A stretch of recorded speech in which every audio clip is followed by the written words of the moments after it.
चिड़िया बहन, क्या आपने अपना दाना ढूंढ लिया है? हाँ गौरी बहन, आसमान पर गहरे बादल छाए हुए थे। मैंने तो सुबह ही अपना दाना ढूंढ लिया था, क्योंकि मुझे मालूम था आज बड़ा तूफान आने वाला है। चिड़िया रानी, हमारे बेटे जग्गू को थोड़ी देर अपने घोंसले में बिठा लो और हम भी दाना ढूंढ लाए। अगर तूफान आ गया तो हम अपने बेटे को कैसे संभालेंगे? ठीक है कवे भाई, आप जग्गू को मेरे पास छोड़ जाएं और जल्दी से जाएं। देखें, हवा चलने लगी है, थोड़ी ही देर में बारिश भी शुरू हो जाएगी। गौरी कवि और कालू कौवा अपने बेटे जग्गू कौवे को रानू चिड़िया के पास छोड़कर अपना दाना लेने चले जाते हैं। मिठू बेटा, आप घोंसले में बैठो, मैं दाना ढूंढ लाऊं। पापा, मुझे डर लग रहा है, तूफान शुरू होने से पहले पहले आप वापिस आ जाना। मैं अपनी पूरी कोशिश करूंगा, मैं तूफान के आने से पहले पहले अपने बेटे के पास आ जाऊंगा। लेकिन आप घोंसले से बाहर मत निकलना, हवा बहुत तेज है। अगर आप तेज हवा में उड़े तो हवा में उड़ते ही चले जाओगे। ठीक है पापा, मैं घोंसले में बैठा हूँ, लेकिन आप जल्दी आना। मिठू तोता भी अपने बेटे को अपने घोंसले में छोड़कर दाना लेने निकल जाता है। गौरी कवि और कालू कौवा अभी घने जंगल में पहुंचे ही थे कि तेज बारिश और तूफान शुरू हो जाता है। तूफान इतना तेज था कि कालू कौवा और गौरी कवि हवा के जोर से पेड़ों से टकराते हैं और गिर जाते हैं। तोता बहुत मुश्किल से एक बड़े पेड़ के तने के साथ चिपका हुआ बैठा था। मेरा बेटा घोंसले में अकेला है, हवा बहुत तेज है। ऊपर वाले, मेरे बेटे की रक्षा करना। उधर रानू चिड़िया अपने पंख फैलाए घोंसले के ऊपर बैठी थी। तेज हवा और तेज बारिश से घोंसला बुरी तरह हिल रहा था। आंटी आंटी, चिड़िया आंटी, मैं गिर रहा हूँ, मुझे बचाएं, मैं गिर रहा हूँ। एक तेज हवा का झोंका आता है और जग्गू कौवा दूर जाकर गिरता है। रानू चिड़िया जल्दी से जग्गू कौवे के पास जाती है और उसे उठाती है। बेटा, मैंने आपसे कहा था पेड़ की ढाल को मजबूती से पकड़े रखना। अब आप यहाँ पेड़ के नीचे बैठ जाएं। घोंसले में मेरा अंडा है, मुझे अपने अंडे के पास जाना है। रानू चिड़िया जैसे ही वापस पलटती है, उसका घोंसला हवा में उड़ जाता है। घोंसला ऊपर जाकर नीचे गिरता है और रानू चिड़िया का अंडा टूट जाता है। रानू चिड़िया अपने टूटे हुए अंडे के पास बैठकर रोने लगती है। मैं ना बचा सकी, मैं अपने मासूम अंडे की जान ना बचा सकी, मेरा अंडा टूट गया, मैं बहुत बुरी हूँ, ये सब मेरी वजह से हुआ, मेरा अंडा मुझे छोड़कर चला गया। रानू चिड़िया का अंडा तो टूट गया था, अब उसके पास बचाने को कुछ भी नहीं बचा था। इसलिए रानू चिड़िया जल्दी से जग्गू कौवे को जाकर सहारा देती है और उसे अपने पंखों में समेट लेती है। चिड़िया की आंखों में आंसू थे और वो रो रही थी। तोता पेड़ के नीचे बैठा हुआ था। पेड़ जोर से हिलता है और पेड़ की एक बड़ी डाल टूटकर तोते के सर पर लगती है। तोता गिर जाता है और अपनी आंखें बंद कर लेता है। बेचारा मासूम तोता अपनी जान से जा चुका था। तकरीबन 1 घंटे के बाद तूफान रुकता है, बारिश भी थम चुकी। कौवा और कवि वापिस आते हैं। मेरा जग्गू बेटा ठीक है ना? हाँ मम्मा, मैं तो ठीक हूँ, लेकिन मम्मा, रानू आंटी का अंडा टूट गया। रानू आंटी बहुत परेशान है। ये तो बहुत बुरा हुआ रानू, आप कहाँ थी? क्या आपने घोंसले को मजबूती से नहीं पकड़ा था?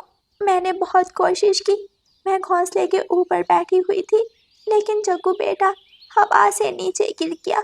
मैं जग्गू को बचाने गई तो मेरा घोंसला हवा में उड़ गया, घोंसला बिखर गया और अंडा टूट गया, सब बर्बाद हो गया।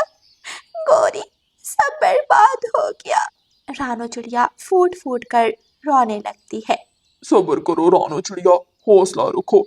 इस तूफान ने ना जाने कितनी ही माओं से उनके अंडे छीन लिए और कितने ही बच्चों से उनके माता पिता।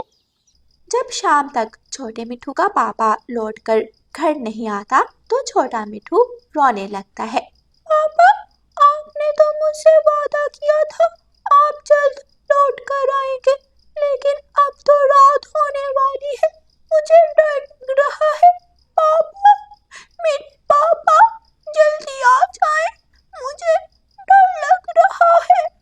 छोटा मिठू रो रहा था। वो अपने पापा को याद कर रहा था, अपने पापा को आवाज दे रहा था। लेकिन छोटा मिठू ये नहीं जानता था कि उसके पापा तो अब इस दुनिया में नहीं रहे। वो तो बहुत दूर जा चुके हैं। रात हो जाती है।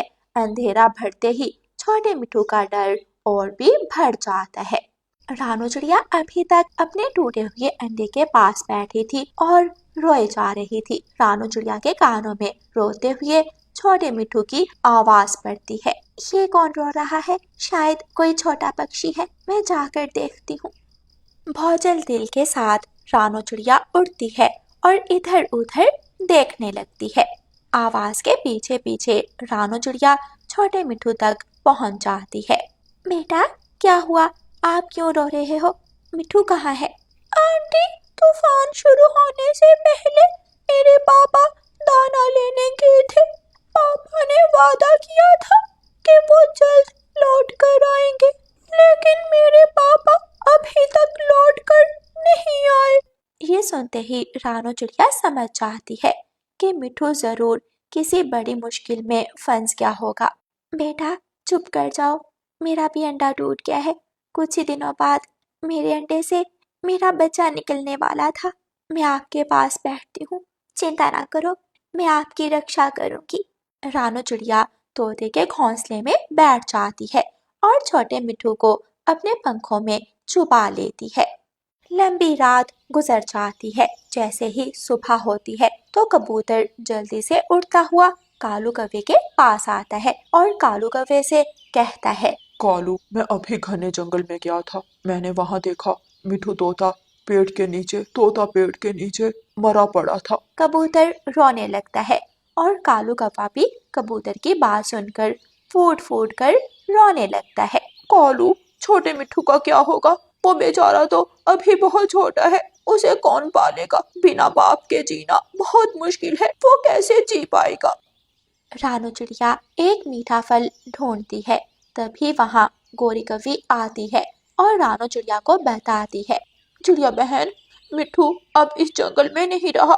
मिठू पेड़ के नीचे दब गया, डाल टूटी और सीधी मिठू के ऊपर गिर गई।